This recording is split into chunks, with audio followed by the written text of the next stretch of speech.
Hello, Pastor Nathan of Grace Lutheran Church here with the sermon that was preached for the sixth Sunday after Pentecost, which landed on July 5th, 2026.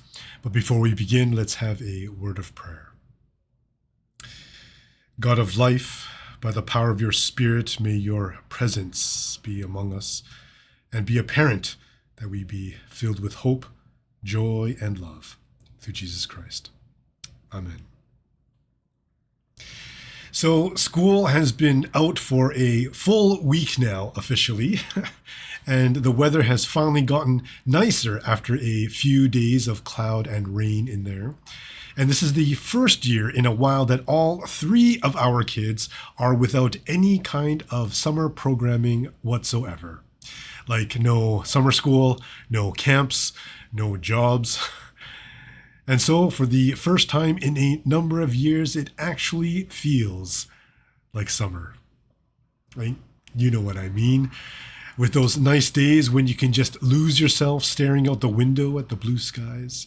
Those relaxing days when you can hang out maybe on the back porch or at a park or a beach and sip on your favorite refreshing drink while listening to your favorite summer songs playlist. Or those lazy days when you can laze around and just do whatever you want and even be lucky enough to feel bored. My goodness, that sounds so foreign to me right now. Not for my kids though, especially our youngest, much to my chagrin. She has mentioned to me a bunch of times over the past week how bored she was. Of course, she'd have to tell me this when I was in the middle of doing some work at home, doing some chores, or even writing this exact sermon. No joke. Literally, just as I was writing that last sentence, she came into my room where I was working, plopped on my bed, and said, "I'm bored," almost as though I was supposed to drop everything I was doing to entertain her so she could be cured of this ailment that I, ironically, so desperately needed, especially with this past month or so that I've been having. And you feel this, don't you? It's like there aren't enough hours in a day to feel bored. There are too many tasks on our lists to take a break. We are just too busy and carrying too many responsibilities to just not do anything. A few weeks ago, I was talking about how busy we as a society are and how our busyness has become somewhat of a badge of honor. Our schedules and calendars get filled to the brim so quickly in the name of being productive. Our own needs of rest and rejuvenation get neglected, save a couple guilty pleasures like a game on our phone, a quick glance at a short video posted online, or maybe even a Marvel movie or two. We are pushed to keep on keeping on in the name of hard work, getting things done, and maybe even being faithful to our call. Don't get me wrong, though. I'm not complaining or anything like that. I know that, at least for myself, this is the demise of my own doing. I admit that my apparent busyness comes from not being the greatest at setting boundaries, and I accept full responsibility for not honoring my days off and times for rest. But to be honest, it's like I can't help it. I feel like I need to be busy, as that's just who I am.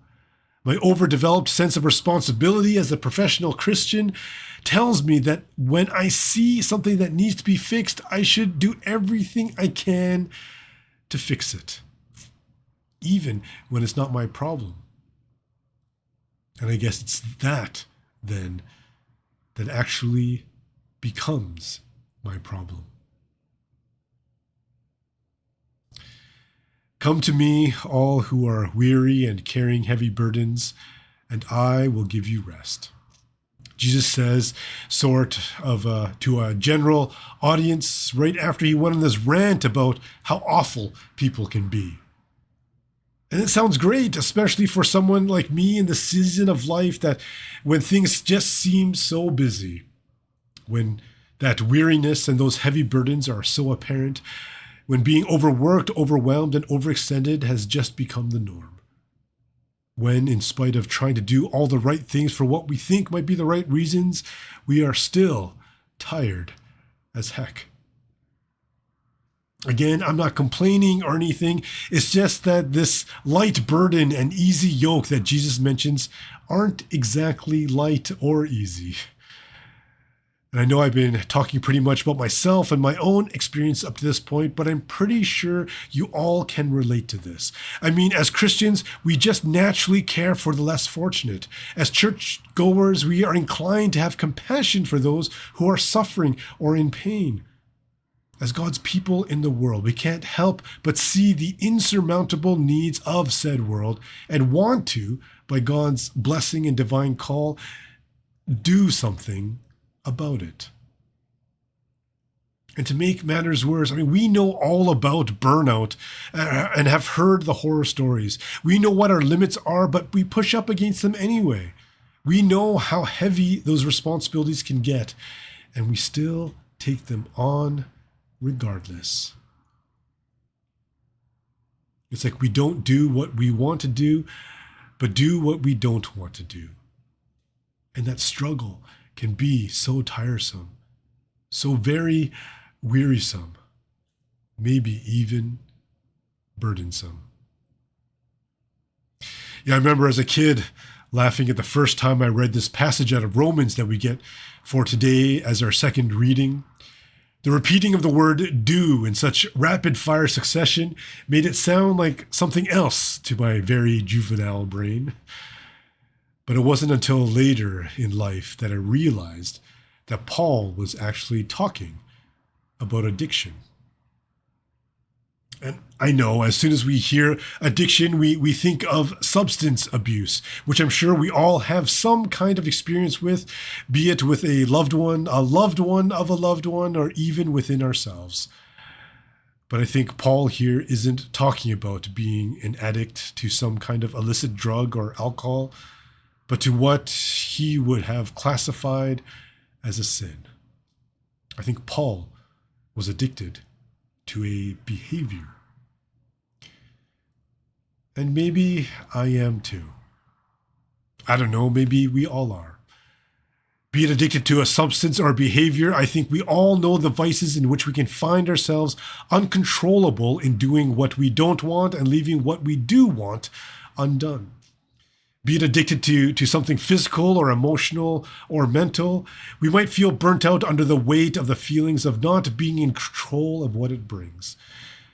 Be it addicted to working too much, not getting enough rest, or thinking that we can fix whatever problem is in front of us by ourselves.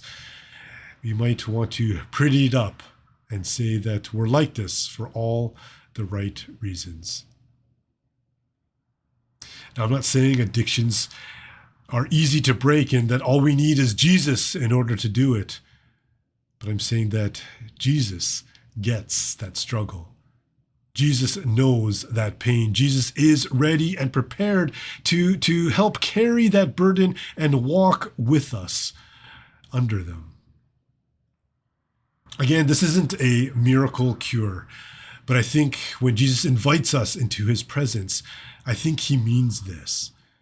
He means community with others. He means relationship with people who may or may not be like us. He means finding a sense of belonging in the midst of difference, diversity, and the distinctiveness in who we just are. So when Jesus talks about this light burden and easy yoke, I don't think he's removing our burdens or we're being yoked to stuff, but instead he provides comfort in it. His compassion for us strengthens us to get through it. He surrounds us with love and community so we can be supported, to not stay in our addictions, but to be reminded that those things don't define us or our worth. And to be honest, I don't know if we'll ever be free from our vices. I don't know if we'll ever be released from the areas that control us. I don't know if we'll ever be able to do what we want and refrain from what we don't. But I know that even under that, our guilt is removed, our shame is lifted, and what we might classify as sin is washed away. See, Jesus extends this invitation right after he rants about the evils of the world. Jesus offers rest to those he was just complaining about. Jesus forgives even in the midst of sin. So we don't have to wait until we're good enough. We don't have to get our act together first. We don't have to cast off our burdens and yokes before we can take a break. Instead, we can go to Jesus. We can be reminded of the gift of our church and community, and where we can see God's love and compassion. We can be assured that we are secure in our identity as God's beloved people for all time, in spite of how much we do or don't do. And it's in that we can see how we are given rest for our souls. Thanks be to God.